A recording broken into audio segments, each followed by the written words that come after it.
오늘도 주님 품으로 나오신 여러분을 사랑하고 축복합니다. 다 함께 묵상기도 드리면서 예배 자리로 나아갑니다.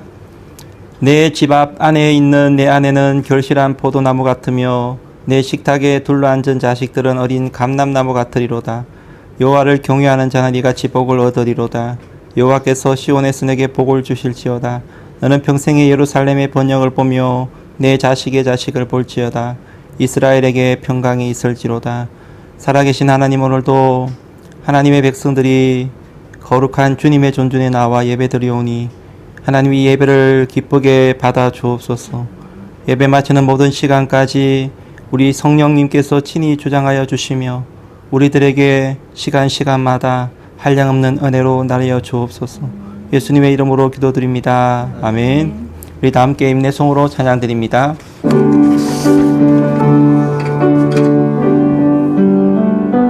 바다 같은 주의 사랑 내 맘속에 넘치네. 생명의 주를 위해 오열을 여주셨네. 영원하신 주의 사랑 어찌 우리 잊으리. 생명 주신 주님만을 영원히 찬양하리.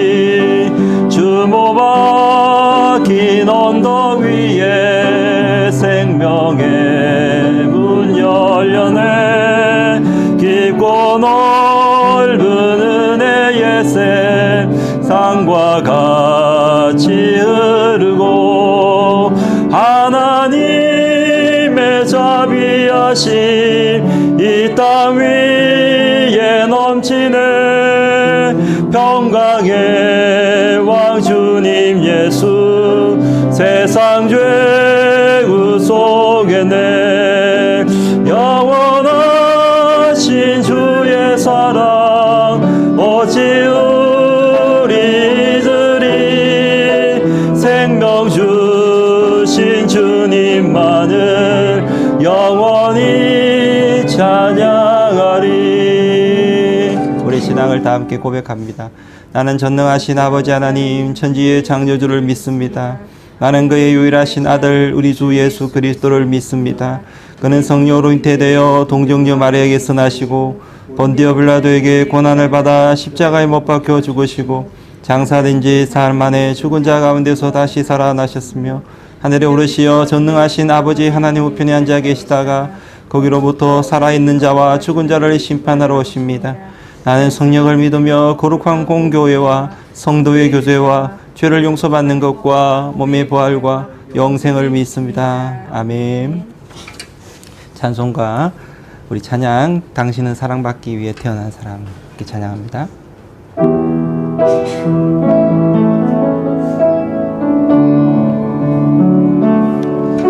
당신은 사랑받기 위해 태어난 사람. 당신의 삶 속에서 그 사랑받고 있지요. 당신은 사랑받기 위해 태어난 사람. 당신의 삶 속에서 그 사랑받고 있지요.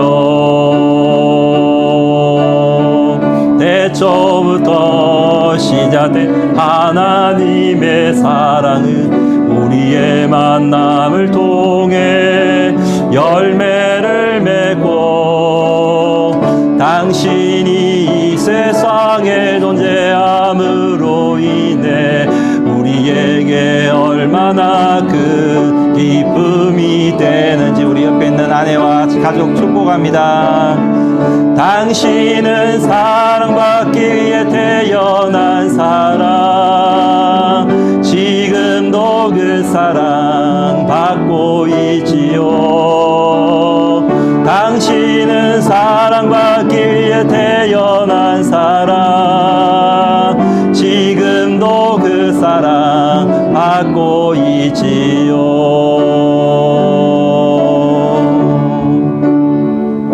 우리 다 함께 기도하며 나아가도록 하겠습니다.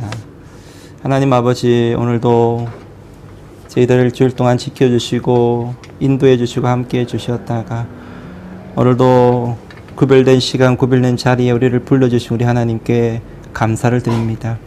코로나의 이 환경이 점점 길어지고 있고 언제 끝날지 알지 못하는 그런 상황일지라도 하나님 아버지, 우리는 이 모든 시간을 불평하거나 원망함으로 보내는 것이 아니라 오히려 우리를 향한 하나님의 뜻을 발견하며 그 뜻을 이루는 그런 소중한 계기로 삼을 수 있도록 은혜 베풀어 주옵소서. 하나님 아버지, 정말 이런 어떤 힘들고 어려운 환경일수록 하나님은 우리를 더 깊이 사랑하기 원하심을 우리가 항상 마음속에 새길 수 있도록 도우시고, 이러한 때에 더 기도의 자리로, 더 예배의 자리로, 더 말씀을 묵상하는 자리로 달려나갈 수 있는 복된 우리 은혜의 교회 성도님 모두 되어질 수 있도록 축복하여 주옵소서. 혹시 우리의 삶이 노력하지만 잘 회복되지 못한 그런 지체들이 있다면 주님께서 그 영혼을 만져주시기를 원합니다. 살아계신 우리 하나님의 손길이, 치유하신 우리 하나님의 손길이 그들의 상황과 모든 환경들을 붙들어 주시며 일으켜 주시며 만져 주옵소서. 오늘 이 예배를 통하여서 하나님의 음성을 듣는 복된 시간이 될 수 있도록 축복하여 주옵소서. 한국에서 여기에 들어오고 싶지만 들어오지 못하는 지체들이 있습니다. 주님께서 그 지체들 그 모든 마음과 상황도 기억하여 주셔서 하나님 아버지 속히 이런 통제가 아버지 끝이 나고 아버지 정말 또 이렇게 자유롭게 아버지 출입국이 정말 이렇게 또 해제가 됨으로 말미암아 다시 볼 수 있는 그런 날이 올 수 있도록 주여 함께 하시고 도와 주옵소서.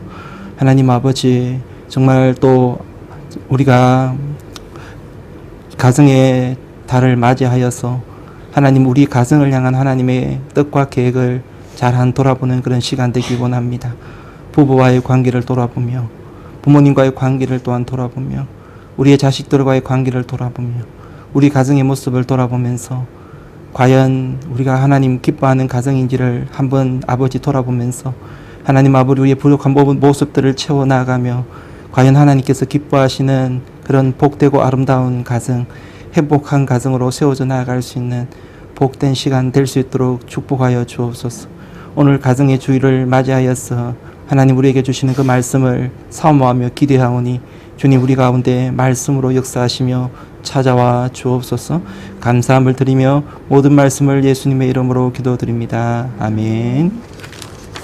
오늘 우리에게 주시는 하나님의 말씀은 에베소서 5장 21절에서 25절까지의 말씀입니다. 에베소서 5장 21절에서 25절까지의 말씀을 한 절씩 교독하면서 읽겠습니다.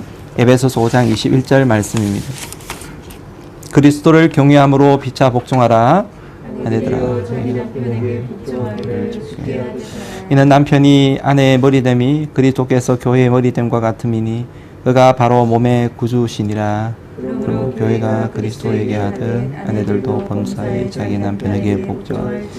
같이 남편들아 아내 사랑하기를 그리스도께서 교회를 사랑하시고 그 교회를 위하여 자신을 주신 같이 하라. 아멘.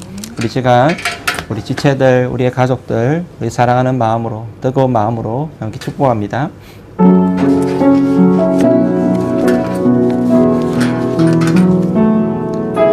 평화, 하나님의 평강이 당신의 삶에 넘쳐나기를.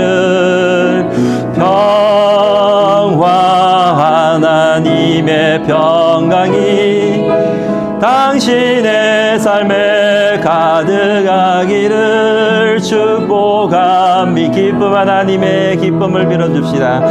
기쁨, 하나님의 기쁨이 당신의 삶에 넘쳐나기를.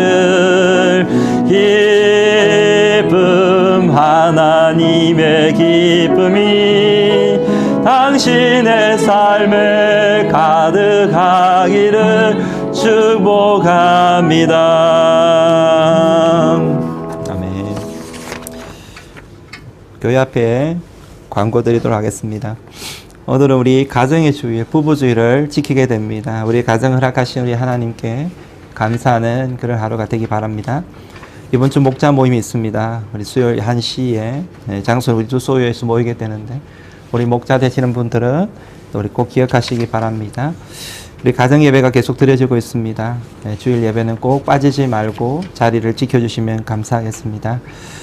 그리고 실시간 예배가 드려지고 있습니다. 우리 두소에서 드려지는데 우리 예배 순서를 맡으신 분들은 가능하면은 실시간 예배에 참석하셔서 함께 예배를 이렇게 또 숨기는 시간 되었으면 좋겠습니다. 새벽 기도에 기억하시고 기도하는 일에 열심을 내어주시면 감사하겠습니다. 우리 하이델베르그 소유리 문답 여러분 시간 나면 우리 자녀들과 나누시고 여러분 개인적으로도 보시면서 신앙을 다지는 시간이 되었으면 좋겠습니다. 그 외에 관련된 광고는 여러분 주보를 참고하시면 감사하겠습니다. 자, 오늘 봉독해 드린 말씀을 가지고 아내와 남편에게 라는 제목으로 말씀을 전하도록 하겠습니다. 자, 오늘은 부부주일로 지킵니다. 가정의 주기로 합니다. 한국은 이제 드디어 이제 코로나가 이제 해제가 되었어요.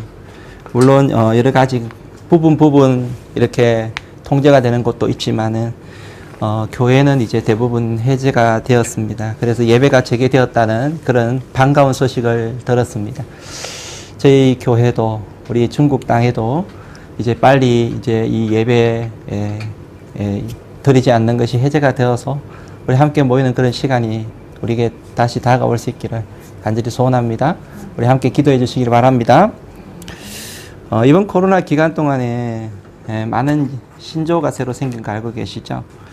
어떤 신조어가 생겼을까요?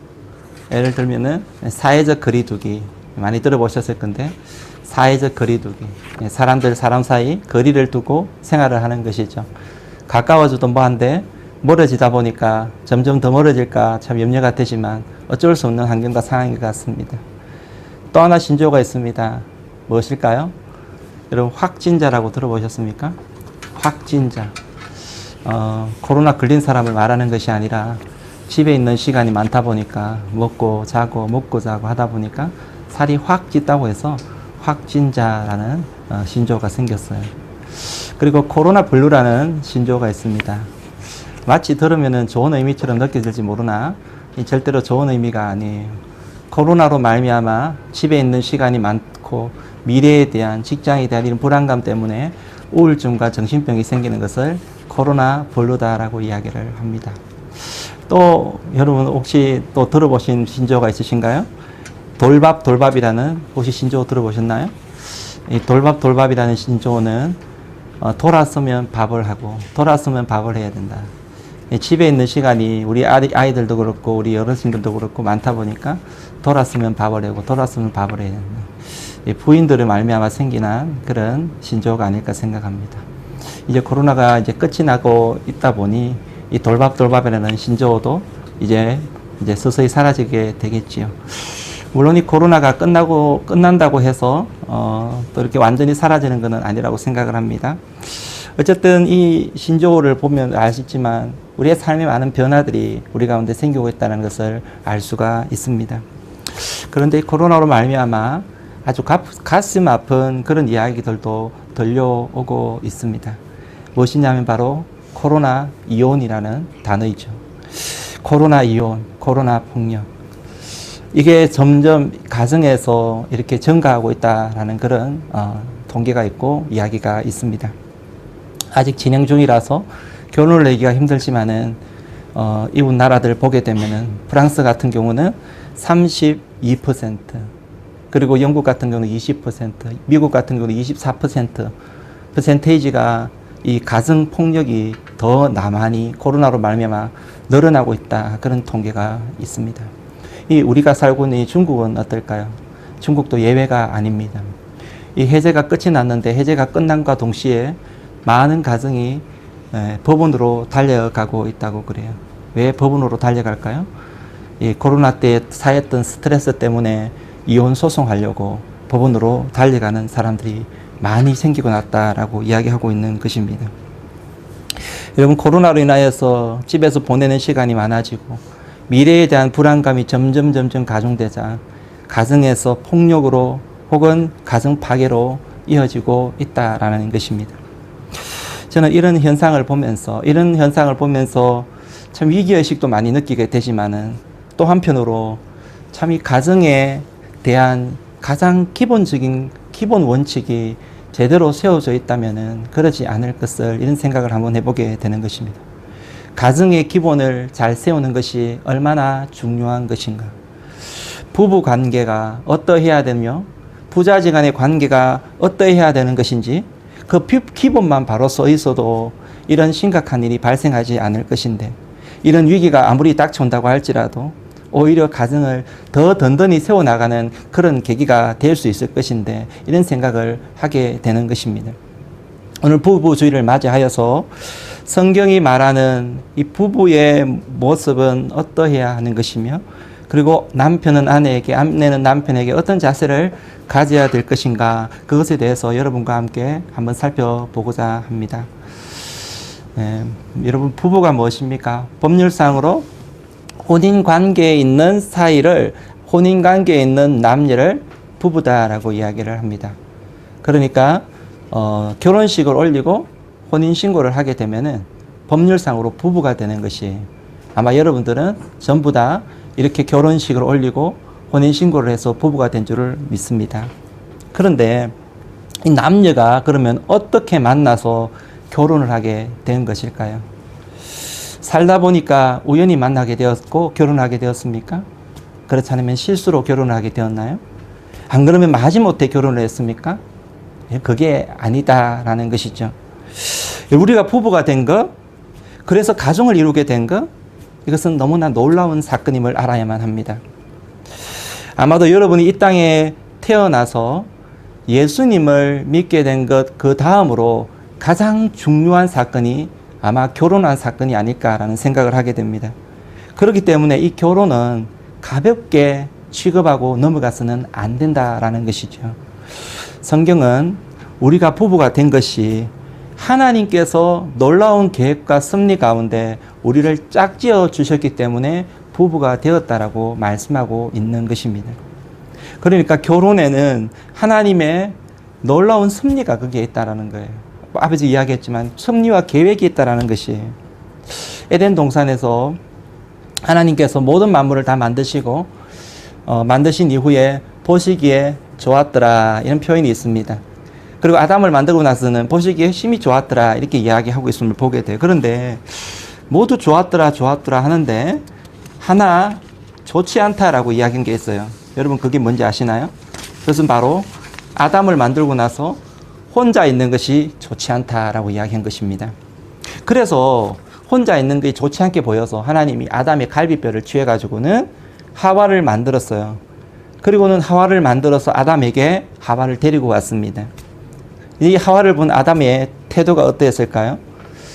하와의 태도가 뭐 상상만 하겠지만 여러분 어땠을까요? 성경을 보게 되면 너무 황홀해가지고 여러분이 표현하기를 이는 뼈 중에 뼈, 살 중에 살이다.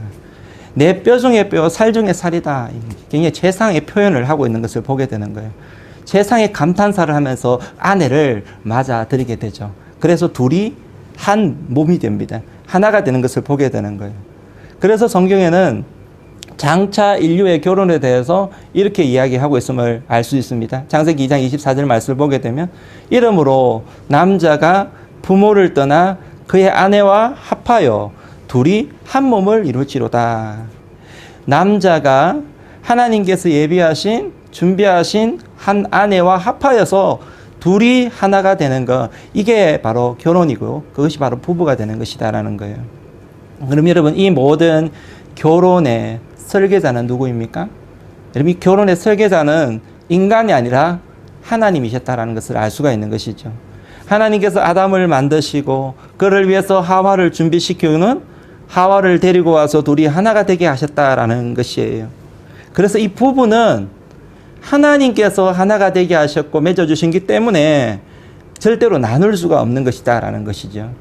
그래서 예수님께서 결혼에 대해서 인간의 결혼에 대해서 후대에 보면 예수님이 이렇게 말씀하셨음을 보게 됩니다.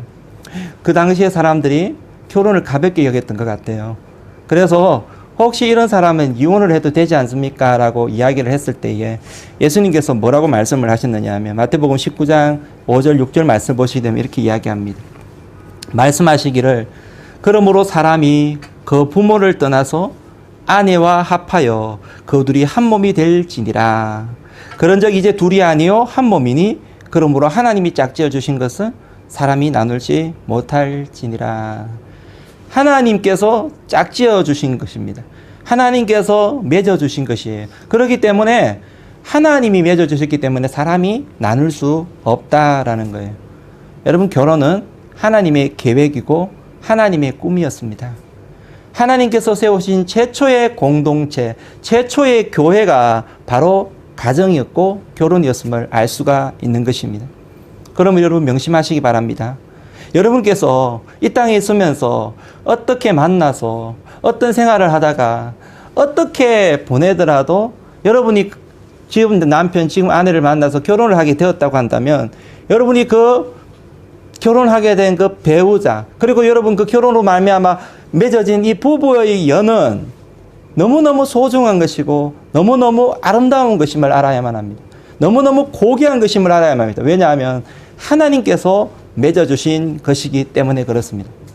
그래서 절대로 하나님이 맺어주신 것은 인간이 나눌 수 없다라는 것이에요. 자, 그러면 이 부부는 그러면 서로 어떤 관계가 되어야 하는 것일까요? 오늘 본문 21절 말씀을 보시게 되면은 이 사도 바울이 부부와의 관계, 그리고 부자지간의 관계, 그 다음에 이 주인과 종의 관계를 논하기 이전에 이 관계에 있어서 가장 기초적으로, 기본적으로 가져야 될 그 태도에 대해서 우리들에게 한 구절로 이야기를 하고 있는데 그 태도의 핵심이 뭐냐면 피차 복종하라는 태도였던 것을 보게 돼요. 21절을 같이 한번 읽어보도록 할까요? 같이 시작. 그리스도를 경외함으로 피차 복종하라. 여러분, 부부가 서로를 바라볼 때에 피차 복종하는 자세를 가져야 된다라는 것이, 여기서 복종이라는 말은요, 자발적으로 자신을 낮추고 섬기는 것이라는 뜻입니다. 자발적으로 자기를 낮춰서 상대방을 섬기는 것이라는 거예요. 특별히 예수님께서 어린 시절에 부모님을 향하여서 순종하며 받들었더라, 이 표현하고 똑같은 것을 보게 돼요. 그러니까 부부가 되었다면은 이제부터는 피차, 이 피차는 서로라는 뜻이잖아요. 서로 자신을 낮추고 서로 공경하면서 섬기는 자세를 가져야 된다는 것을 우리들에게 이야기해 주고 있는 것이에요. 여러분, 결혼은 세상의 모든 관계의 시작이고 초석이다라는 것을 알아야만 합니다. 결혼하기 전에 아무리 세상적으로 잘 나가고 대단한 신분에 있고 대단한 것을 가졌다고 할지라도, 성공한 그런 어떤 인생이라고 할지라도 결혼하여서 부부가 되게 되면 세상에 있는 모든 것은 무장해제하면서 시작할 수 있어야 된다라는 것이에요. 잘 나가는 그 모든 신분, 그것은 세상에서의 신분이지, 결혼을 하고 나면 일단은 한 아내, 한 남편에서부터 출발할 수 있어야 된다라는 것입니다. 여러분, 한 아내, 한 남편이 되었다는 것은 무엇을 말하는 것인가요? 그것은 그리스도 안에서 피차 복종하는 관계가 되었다는 것을 말하고 있는 것이에요. 어떤 분은 결혼하기 전에는 그렇게 부인한테 잘해줘요. 그러면서 당신 결혼하면 나 잘해줄게. 응? 당신 혼자만 있어도 돼. 나는 아무것도 없어도 당신 혼자만 있으면 나는 만족해. 그러면서 결혼을 하잖아요. 근데 결혼을 하면서 이 시간이 좀 지나고 나니까 혼자만으로 만족하지 못하는 거예요. 그러니까 결혼하고 나서는 정작 자기의 어떤 시간이 좀 흘러가지고 자기 자신의 어떤 신분을 드러내고, 그 다음에 집안을 이야기하고, 그 다음에 성격 가지고 비교하고 이런 분들이 계시는 것이에요. 여러분, 이것은요 굉장히 잘못된 모습임을 알 수 있습니다. 이것은 가정 분열에 아주 좋지 못한 모습인 것을 알아야만 합니다. 이런 자세는 절대로 행복하게 만들 수 없는 모습인 것이죠. 결혼을 했다면 이제부터는 그 이전에 가지고 있던 세상적인 것 무장해제하면서 시작할 수 있어야 되고요. 한 아내, 한 남편으로서 새롭게 시작할 수 있어야만 한다는 것을 꼭 명심하시기 바랍니다. 그리스도를 경외함으로, 피차 복종함으로 새롭게 시작할 수 있어야만 한다라는 것이에요. 이러한 은혜가 우리 모든 성도님의 있기를 주님으로 축원드립니다. 자, 그러면 이제 이 부부가 각자가 서로를 향해서 그러면 이제 어떤 자세를 가져야 하는지를 우리 간단하게 한번 살펴보도록 할게요. 하나님은 우리의 가정이 에덴 동산에서 처음 만들어진 가정처럼 아름답게 세워지고 아름답게 보존되기를 누구보다 원하고 계시는 것을 알아야만 합니다. 그러게 하여서 이 가정이 하나님의 나라의 모형이 되기를 원하고요. 천국이 되기를 원하고요. 모든 축복이 가정을 통해서 흘러나기를 원하는 것이 하나님의 계획이었고 하나님의 꿈이었음을 알아야만 합니다. 여러분, 하나님의 이 복의 시작은 어디냐 하면 바로 가정에서부터 시작되어야 되는 거예요. 물론 교회도 맞아요. 근데 여러분, 교회의 시작점은 가정인 것을 알아야만 합니다. 여러분, 부부 관계가 바로 세워질 때에 하나님은 그 가정을 통하여서 복을 내려주시고 이 복이 흘러가게 만드시는 거예요. 가정은 하나님께서 설계하셨기 때문에 이 가정의 관계, 부부 관계, 부인이 남편을 향해, 남편은 또 부인을 향해 이것도 하나님께서 설계하셨음을 알 수가 있는 것입니다. 오늘 본문을 보시게 되면 아내와 남편이 가져야 될 가장 핵심적인 자세는요, 한 단어로 대변할 수 있는데 바로 순종과 그리고 사랑으로 이야기할 수가 있는 것입니다. 아내는 남편을 향해서 순종의 자세를 가져야 되고요, 남편은 아내를 향해서 사랑의 자세를 가져야 된다라는 것이죠. 자, 먼저 성경 22절 말씀을 우리 함께 한번 보도록 하면요, 같이 읽어볼까요? 시작. 아내들이여 자기 남편에게 복종하기를 주께 하더라라. 여기면 복종하기를이라는 말이 여기에 나오지만은 원어를 보게 되면 이 말이 나오지 않아요. 그러니까 이걸 이렇게 읽어볼 수 있을 겁니다. 아내들이여 자기 남편에게 주께 하더라라. 이렇게 나오는, 자기 남편에게는 주께 하더라라 이렇게 이야기하는 거예요. 여러분, 우리가 주님을 모시고 살아가고 있지만은 이 가정에서 있으면서는요, 주님처럼 모셔야 될 사람이 한 사람이 더 있다라는 것이에요. 누굴까요? 바로 남편이라는 것입니다. 결혼을 하게 되면은 남편을 주님처럼 모시고 살아야 한다라는 것이에요. 이런 말을 하면은 우리 부인들은 이런 부당함이 어디 있느냐. 주님은 주님이고 남편은 남편이지. 어떻게 주님을 남편을 주님처럼 그렇게 섬길 수 있어? 이렇게 이야기할 수가 있을 것입니다. 근데 여러분, 이것을 우리가 또 이해를 잘 하기 위해서 그 당시의 사회를 한번 또 볼 수 있어야 된다고 저는 생각을 해요. 이 글이 적혀져 있을 사회는 로마 사회인데, 로마 사회는 이 분위기가 어땠을까요? 이 로마 사회는 성적으로 굉장히 문란한 사회였음을 알 수 있습니다. 그래서 가정이 제대로 지켜지지 않았음을 알 수 있어요. 세상의 가정은 전부 파괴되었다고 해도, 문제가 있다고 해도 무방한 것입니다. 그래서 이런 이야기가 있어요. 이혼하기 위해서 결혼한다. 이혼하기 위해서 결혼한다. 결혼이 목적이 아니라 이혼이 목적이, 그래서 결혼한다는 그런 이야기가 있는 거예요. 여러분, 오늘날 시대도 참 이 가정이 무너져가고 파괴돼가는 모습을 보면 너무 안타까운 마음이 있어요. 그런데 우리가 분명히 명심해야 될 게 뭐냐면, 세상의 가정은 그러한다 할지라도 믿음의 가정은 달라야 된다는 것이 사실 이 글을 적고 있는 가장 근본적인 목적인 것입니다. 믿음의 가정은 달라야 된다라는 것입니다. 믿음의 가정은 그러면 어떠해야 되는가? 여러분, 믿음의 가정은 세상의 가정과 달라야 되는데 그러면 어떠해야 되는가? 여러분, 이 믿음의 가정이 하나님이 기뻐하는 가정으로 세워져 가기 위해서 가장 중요한 역할을 하는 사람이 바로 누구냐면 바로 그 집의 부인, 아내라는 것이죠. 물론 부부가 가정을 세우기 위해서 다 열심히 노력해야 되고 다 수고를 해야 되지만은 부인의 역할이 훨씬 중요하다는 것을 말해주고 있습니다. 여러분, 가정은요, 부인이 바로 서 있으면은 절대로 가정은 무너지지 않습니다. 남편이 아무리 바깥에서 문제를 일으키고 뭐 외도하고 나쁜 짓을 해도, 물론 그렇게 해라는 건 절대로 아닌 걸 알고 계시죠? 절대로 그러면 안 돼요. 근데 남편이 아무리 망나니고 그냥 좀 이렇게 철이 없고 막 그런 행동을 바깥에 한다고 할지라도 가정에서 부인이 바로 서 있게 된다면 절대로 가정은 무너지지 않는다라는 거예요. 다시 시작할 수 있다라는 것을 알아야만 하는 거예요. 여러분, 바울은 이 사실을 알고 있기 때문에 여러분, 가정을 바로 세우기 위해서 믿음의 부인이 어떻게 해야 되는가를 우리들에게 말해주고 있다라는 것입니다.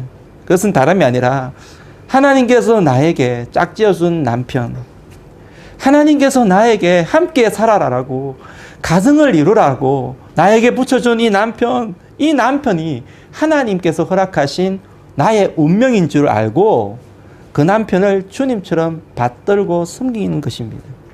너는 내 운명인 것입니다. 내 남편은 나의 운명인 것입니다. 주님을 사랑하던 남편을 사랑하고, 주님을 순종하듯 남편에게 순종하고, 이게 여러분 가정을 세울 수 있는 가장 중요한 기초이면서 중요한 비밀이라는 것을 말해주고 있는 것이죠. 또한 여러분, 우리가 중요한 것 하나가 있다면 무엇이냐면, 여러분 자리를 지키는 것이 중요한 것입니다. 연관이 되어 있는데요. 만물은 모든 것이 자리가 있는데 그 자리를 지킬 때의 아름다운 것임을 알 수 있습니다. 나무는 나무가 있는 자리에 있을 때 아름다운 것입니다. 사람이 만든 것도 마찬가지죠. 피아노가 있는데 이 피아노가 있어야 될 자리에 있을 때에 그것은 유용한 것이고 아름답게 보이는 것입니다. 그런데 이런 피아노가 있지 말아야 될 자리에 있다면 흉물이 될 수 있는 거예요. 창고에 있으면 피아노는 흉물이죠. 아무 소용이 없는 것입니다. 마찬가지인 것입니다. 하나님께서 여러분과 저를 창조하셨는데, 우리 가정을 만드셨는데, 가정을 그냥 둔 것이 아니라 가정에 각자가 있어야 될 자리가 있다고 말하는 것입니다. 아내는 아내가 있어야 될 자리가 있고, 남편은 남편이 있어야 될 자리가 있다는 것입니다. 그러면 아내로서의 자리는 어떤 자리일까요? 여러분, 아내의 자리는 다름이 아니라 하나님께서 허락하시고 붙여주신 그 남편을 높여주는 자리가 아내가 있어야 될 자리라는 것입니다. 내가 높임을 받는 자리가 아니라 남편을 높여주는 자리, 그 자리가 하나님께서 말씀하신 자리다라는 거예요. 그러니까 무슨 말이냐면, 하나님께서 가정을 세우셨는데 그 중심이 남편이 중심이 되어야 된다라는 것을 이야기해주고 있죠. 그리고 아내는 이 남편을 중심으로 해서 그 리더십을 존중해주고, 그리고 또 남편에게 듣는 그 자리로 나아갈 수 있어야 된다는 거예요. 왜 그렇습니까? 이것은 하나님 그냥 그렇게 만드신 것이 아니라 창조의 질서에 기인했다는 것을 이야기해주고 있죠. 성경을 보게 되면은 누가 먼저 창조가 되었느냐면 아담이 먼저 창조가 되었어요. 이건 어쩔 수 없습니다. 하나님 그렇게 만드셨기 때문에. 그리고 아내는요, 아내는 아담의 갈빗대에서 아내를 지하에서 만들었음을 보게 됩니다. 이 질서, 이 순수가 중요한 것을 알아야만 하는 것이죠. 아무쪼록 이 질서 속에서 아내의 역할을 잘 감당해 나아가는 우리 교회 성도님 되기를 축복합니다. 자, 그러면 남편은 어떤 자세를 가져야 될까요? 여러분, 남편이 기다려야 될 말씀이 이어서 나오는데요. 우리 남편에게 순종하라, 남편을 머리로 모시라 이렇게 이야기하니까 마치 손해보는 것처럼 느껴지는 이런 부인이 계실 수도 있는데, 다음의 말씀을 잘 들어보시기 바랍니다. 오늘 보면 25절 말씀인데요. 25절 함께 읽어봅니다. 시작. 남편들아, 아내 사랑하기를 그리스도께서 교회를 사랑하시고 그 교회를 위하여 자신을 주심같이 하라. 남편이 아내에게 가져야 될 가장 중요한 자세가 있다면 무엇이냐면 바로 본문에서처럼 사랑인 것을 알 수 있습니다. 그런데 이 사랑이요, 그냥 아가페 사랑, 그냥 그 부인을 사랑하는 이성적인 그런 사랑을 말하는 게 아니에요. 여기서 말하는 사랑은요, 그리스도의 사랑, 그 아가페의 사랑이다라는 것을 알 수 있습니다. 아내는 남편에게 순종하면 되잖아요. 순종하기 위해서 목숨을 내어놓으라 이렇게 말씀하지는 않습니다. 그런데 남편은 아내를 사랑해야 하는데, 이 사랑을 어디까지 해야 되느냐면 목숨을 내어놓은 데까지 사랑해라 라고 이야기하고 있는 것이죠. 여러분, 이 외람된 말이지만은 순종이 어려울까요? 아가페 사랑이 어려울까요?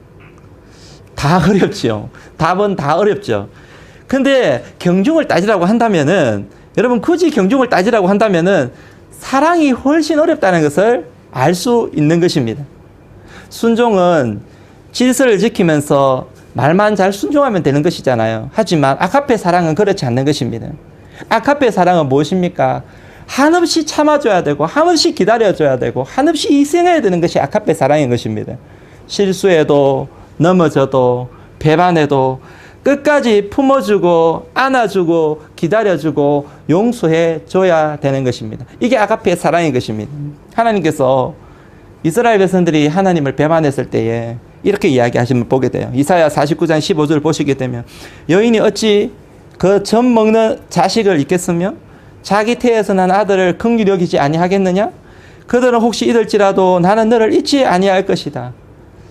자기를 배반하고 떠나갈지라도 하나님이 잊지 않고 그를 사랑하신다는 거예요. 이게 여러분 하나님의 사랑, 아까페 사랑인 것입니다. 여러분 교회를 향한 예수님의 사랑은 어떤 것일까요? 그저 교회를 위해서 자신을 주셨다고 이야기하니까 여러분 쉬울 것처럼 생각을 하시나요? 근데 여러분, 여러분과 나 같은 존재를 한번 생각해 보시기 바랍니다. 끝까지 사랑한 그 사랑을 한번 생각해 보시기 바랍니다. 지금도 사랑하고 계시는 그 사랑을 한번 생각해 보시기 바랍니다. 얼마나 이율 배반적이며 얼마나 주님을 실망시키고 얼마나 나쁜 짓을 많이 하고 주님을 마음 아프게 했던 그런 인생입니까? 어떻게 보면 참 죽일 그런 모습을, 죽인 짓을 한 그런 모습들도 얼마나 많이 있습니까? 그럼에도 불구하고 나 같은 존재를, 여러분 같은 존재를 버리지 아니하고 지금도 긍휼히 여기시고 사랑하고 계시는 것입니다. 그 사랑이 우리 주님의 사랑인 것입니다. 나를 향한, 여러분을 향한 그 사랑을 돌아보면 우리 주님의 사랑이 얼마나 놀라운 것인지를 깨닫게 되는 것이죠. 그리고 우리 주님은 오늘 우리들을 향하여서 이런 사랑을 가지고 여러분의 아내를 사랑하라라고 이야기하는 거예요. 나를 사랑한 그 큰 사랑을 가지고 우리 아내를 사랑할 수 있으라라고 이야기하고 있는 것입니다. 여러분 이 말씀은요, 남편 된 분을 향하여서 그 아내를 사랑하되 끝까지 그 사랑을 지켜갈 수 있어야 되는 것을 우리들에게 이야기해주고 있다라는 거예요. 이게 여러분 아카페의 사랑인 것입니다. 할렐루야. 여러분 우리 가정은 작은 교회입니다. 따라해봅니다. 가정은 작은 교회입니다.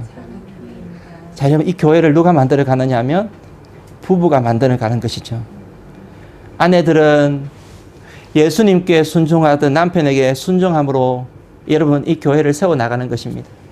남편은요, 주님께서 교회를 위해 당신을 몸을 버리신 것처럼 그 사랑을 가지고 아내를 사랑하면서 이 교회를 세워나가는 것입니다. 이런 모습이 아름답게 이루어질 때에 가정은 천국이 되는 것이에요. 온전한 교회가 되어갈 수 있는 것입니다. 아무쪼록 여러분의 가정이 부부의 이 순종과 사랑의 실천으로 말미암아 아름다운 천국이 되어가시기를 주님을 축원드립니다. 아멘.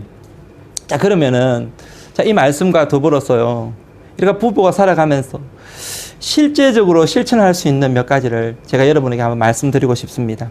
일전에 가이드 포스트지에 행복한 부부의 5가지 공통점이라는 글이 있어서 올라왔으니 굉장히 선풍적인 인기를 얻었는데요. 이 글을 보면은 이 부제가 아주 재밌어요. 평생 동안 사랑하는 결혼 생활의 비결이라는 그런 제목이에요. 평생 동안 사랑하는 결혼 생활의 비결. 여러분 굉장히 흥미롭지 않습니까? 평생 동안 사랑할 수가 있고 평생 동안 행복할 수 있는 결혼 생활의 비밀인 것입니다.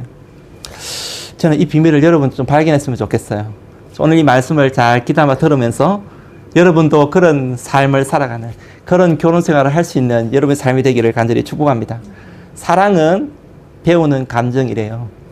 여러분 우리가 결혼했다고 해서 사랑이 완성된 게 아니에요. 결혼을 했지만 사랑을 계속 배워가는 것입니다. 결혼하기 전에는 그렇게 사랑에 대해서 아는 것처럼 보였지만 결혼하고 나니까 어떻게 사랑해야 될지 모르겠고 뭘부터 시작해야 될지 잘 모르는 데가 얼마나 많이 있습니까? 마찬가지입니다. 저도 마찬가지, 모든 사람이 마찬가지입니다. 사랑은 우리가 배워가야 될 감정인 것입니다. 이거를 적고 있는 워렌 교수님, 이 교수님도요, 결혼 생활을 하면서 어떻게 하면은 세상에서 정말 행복한 생활을 끝까지 죽을 때까지 지속할 수 있을까, 그 고민을 가지고 계속해서 책도 보면서 사람들을 만나 상담을 하면서 연구를 했다고 그래요. 그런데 이분이 40여 년 동안, 결혼 생활하고 40여 년 동안 그것을 발견하지 못하다가 40년 만에 사람들과 인터뷰를 하고 연구를 하는 가운데 발견하게 된 5가지의 불변하는 원칙이 있다는 거예요. 공통된 법칙이 있다는 것을 알게 되었던 것입니다. 여러분 그것이 무엇일까요? 한번 여러분 잘 들어보십시오. 첫 번째 뭐냐면 행복한 부부는 모두가 상대의 장점을 바라보면서 사는 자들이었다는 것이죠. 여러분 모든 사람들에게는 장점도 있고 단점도 있습니다. 여러분 맞습니까? 여러분에게는 장점도 있지만 단점도 있지 않습니까? 장점만 가진 사람들이 있고 단점만 가진 사람들은 없는 거예요. 누구에게나 장점도 있고 단점이 있는 것이죠. 그런데 중요한 것은 사람들이 이런 장점과 단점을 다 안고 서로 사랑하다가 결혼을 하게 되는데요. 결혼하기 전에는 상대방의 장점이 훨씬 커 보였어요. 그리고 단점은 쥐꼬리만큼 작아 보였습니다. 근데 신기한 것은 결혼을 함과 동시에 장점은 작아지기 시작하면서 단점이 점점 커지기 시작하는 거예요. 여러분 그렇지 않습니까? 결혼하기 전에는 남친이 늦게 들어오면은 뭐 늦게 이렇게 이 직장에서 들어오게 되면 아 우리 남친 정말 부지런하다. 아 우리 직장을 위해서 충성 열심히 봉사하는 참 이 성실한 남자야 이렇게 이제 생각을 하잖아요. 근데 결혼을 하고 나면 어떻습니까? 똑같은 직장을 다니고 똑같이 늦게 들어오는데 결혼을 하고 나면은 바뀌는 거예요. 저 인간이 뭐 하다가 이렇게 아직까지 안 들어와 이런 생각을 하게 되는 거예요.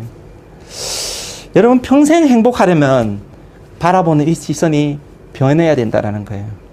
다시 연애 시절로 돌아갈 수는 없지만은 그 안목이 바라보는 그 안목이 그 시절로 바뀌어야 된다는 거예요. 그 시절로 돌아가야 된다는 거예요. 특별히 사용하는 언어, 여러분 사용하는 생각, 여러분이 하는 생각, 언어를 여러분 정말 좀 바꾸시기 바랍니다. 지금까지 부정적인 언어, 단점을 말하는데 10을 사용했고 장점을 말하는 데는 1만 사용했다고 한다면 이제부터는요 장점을 이야기하고 장점에 생각하는데 10을 사용하고 단점을 말하고 단점을 생각하는 데는 1을 사용하는 그런 삶이 한번 되어보시기를 바랍니다. 그러면 이 행복이 여러분 속에 찾아오게 된다. 할렐루야. 사랑에 빠지기는 쉬워도 사랑을 지키기는 힘들다는 것을 이야기하고 있죠. 여러분 마찬가지입니다. 여러분 아무리 내가 사랑에 빠졌어요. 근데 여러분 사랑을 지키기가 어려워요. 여러분 근데 단점을 바라보게 되면 더 지키기가 힘들다는 것을 알아야만 하는 것입니다. 아무쪼록 여러분 상대방의 장점을 바라보는 사시기를 축복합니다. 두 번째 행복한 부부는요. 나이가 들어도 로맨스를 꿈꾸는 사람이래요. 여러분 남자들은요. 결혼하면은 이제 시간이 지나고 로맨스라는 것은 연애 시절이나 신혼 때만 있는 거지. 이제 시간이 지나고 이제 나이가 먹으면 로맨스는 사라져 이렇게 생각하는 경우들이 많이 있어요. 여러분 절대로 그렇지 않습니다. 그런 생각 가지면 그런 삶을 살 수밖에 없는 거예요. 절대 그렇지 않은 걸 알아야만 합니다.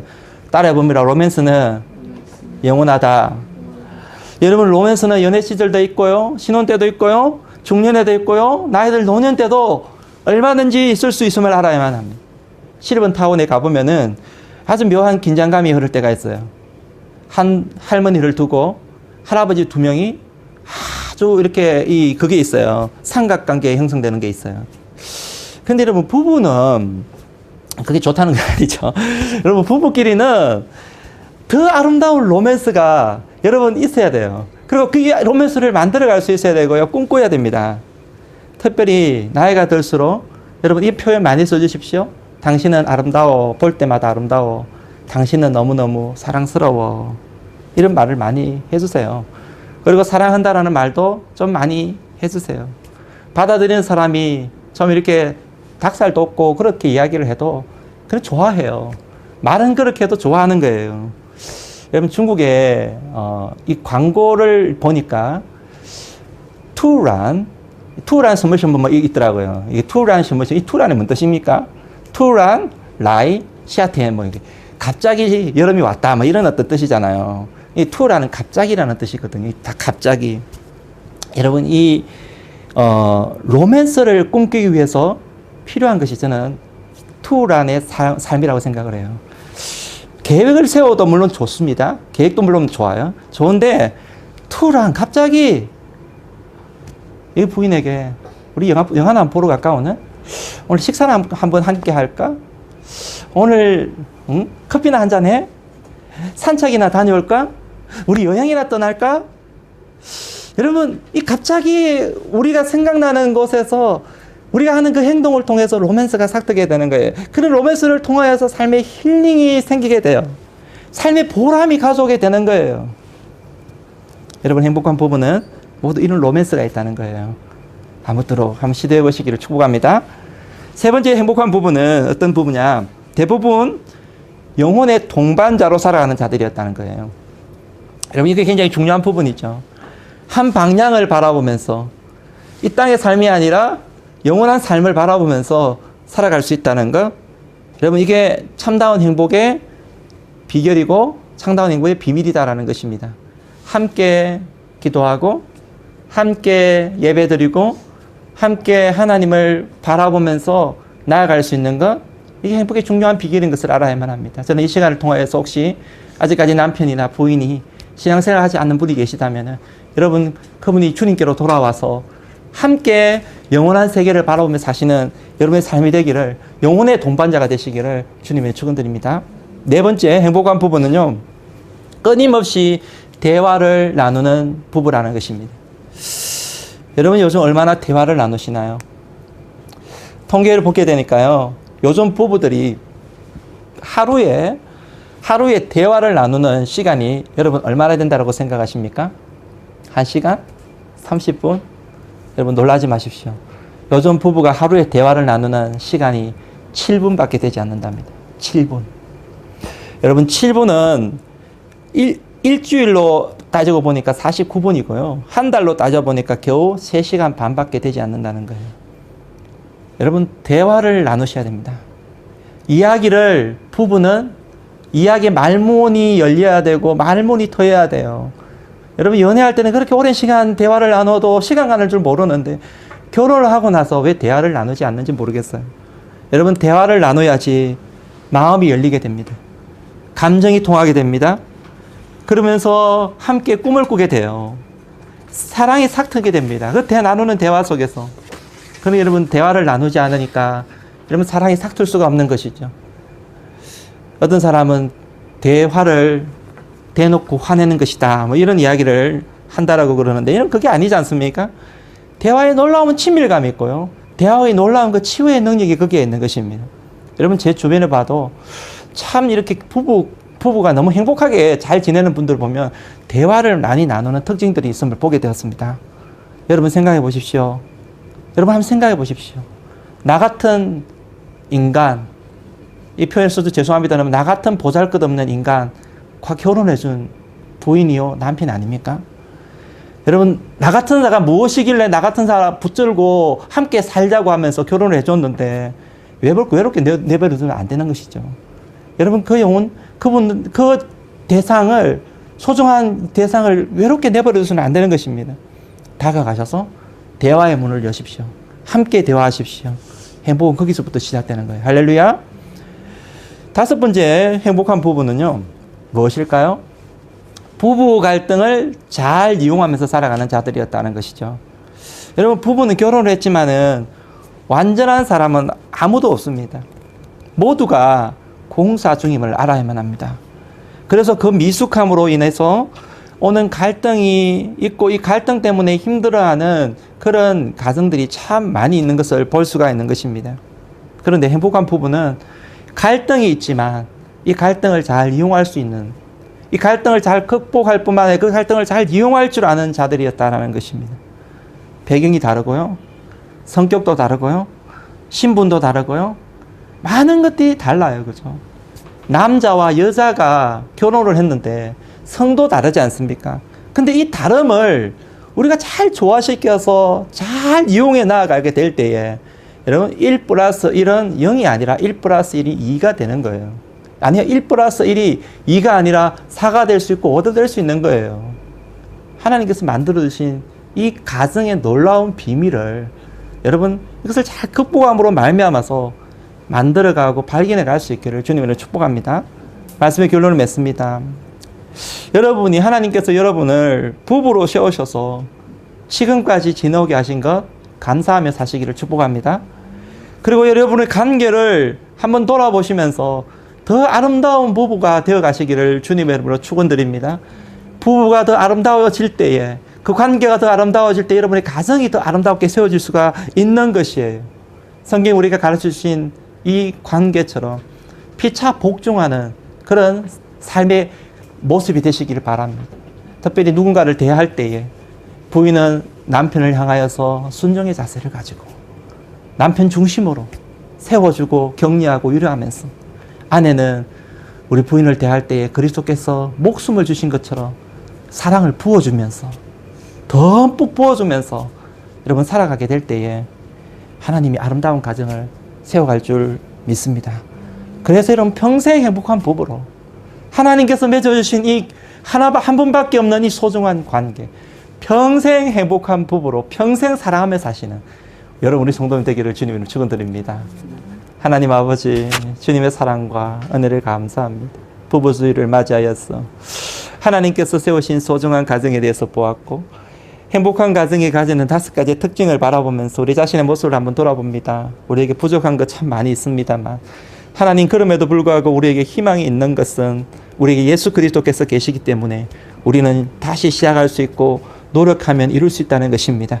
하나님 아버지 우리가 이 놀라운 진리를 마음속에 붙들며 하나님께서 세우신 이 놀라운 부부의 관계, 이 가정을 정말 아름답게 세워나갈 수 있는 그래서 평생 사랑하며 행복한 가정으로 세워나갈 수 있는 우리 모두가 될 수 있도록 축복하여 주옵소서. 예수님 이름으로 기도합니다. 아멘. 우리 시간 감사하여 깨닫지 못했었는데 이 찬양으로 영광 돌리겠습니다.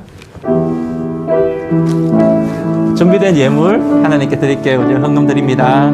감사해요.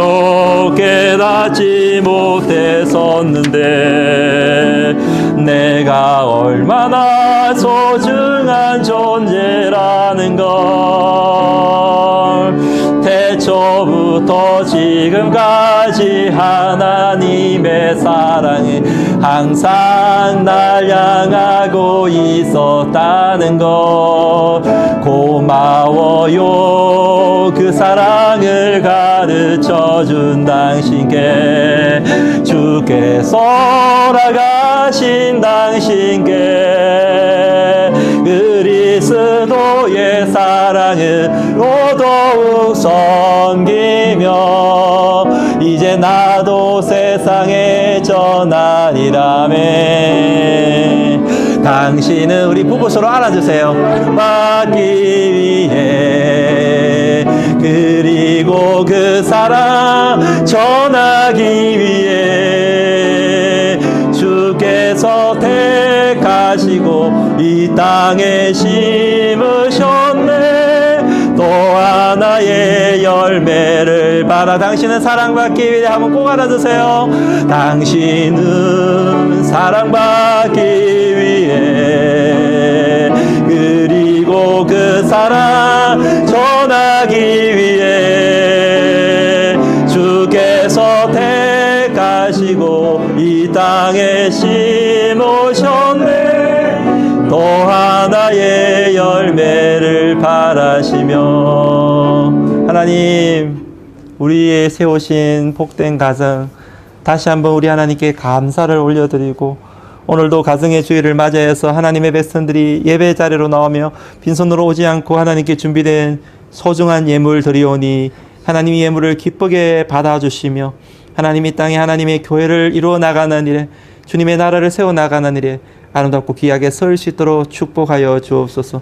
이제는 주 예수 그리스도의 은혜와 하나님의 사랑과 성령의 교통하심이 하나님이 기뻐하는 아름다운 가정 아내로서 남편으로서 그 책임을 다하며 평생 사랑하며 살기 원하는 모든 주의 백성들 머리 위에 지금부터 영원까지 함께 있을지어다. 아멘.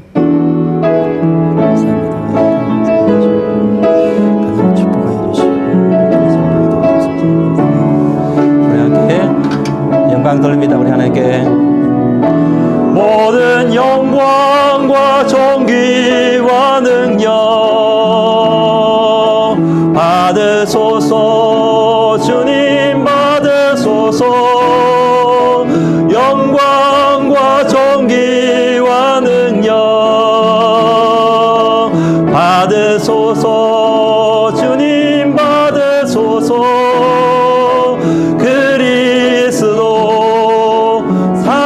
계신 하나님 한 주 동안 가정이 서로 사랑하시고 부부가 서로 사랑하시고 복되게 귀하게 보내시는 한 주 되기를 축복합니다. 감사합니다.